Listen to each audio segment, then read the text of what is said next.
You ready? Let's go. 2-minute daily devo for Friday, December 30th.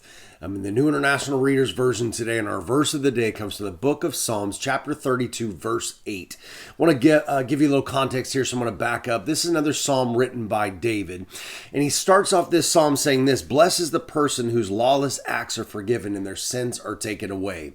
And he goes on to talk about blessed is the person whose sins are never counted against them, and he talks about when I kept silent about my sins from God. I was weak, I was sick, I felt bad, I was guilty inside.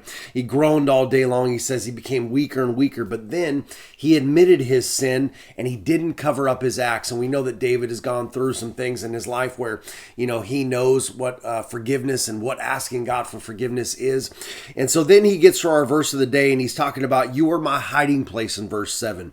He says, "You'll keep me safe from trouble, and it's because you save your people." And then verse 8, he gives us God's response to what he just said there, that God is his hiding place. This is God's response. Verse 8, he says this: "I will guide you and teach you in the way you should go.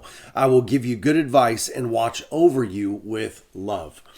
If we will act like David, and we talked about this many times, that David is called a man after God's own heart, and David wrote worship songs and was very, close, had a close relationship with God and knew God's heart. And so he says this in verse 7, "You are my hiding place. You keep me safe from trouble." And if we will go to God, just like David did, and say, "Hey, God, you're my hiding place. You're the place that I need to go to when trouble comes in my life. You're the first person I run to. I don't run to other people. I don't try to figure it myself. I run to you." God's response will be to us the same way it was to David. God says, "I will guide you and I will teach you in the way you should go. I'll give you good advice and I'll watch over you with love."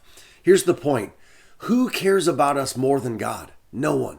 God created us. God wants the best for us. God only thinks good thoughts and wants good things for us, never wants to do us harm.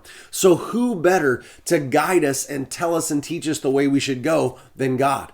If we will run to God as our hiding place, if we'll go to him and say, "God, I am confused. I don't know where to go. I have this issue, this problem, this trouble."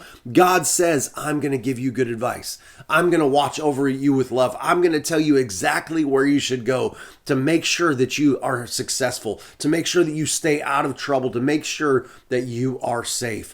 Let's go to God and look for him as our hiding place. All right, that's it, guys. I'll talk to you on Monday.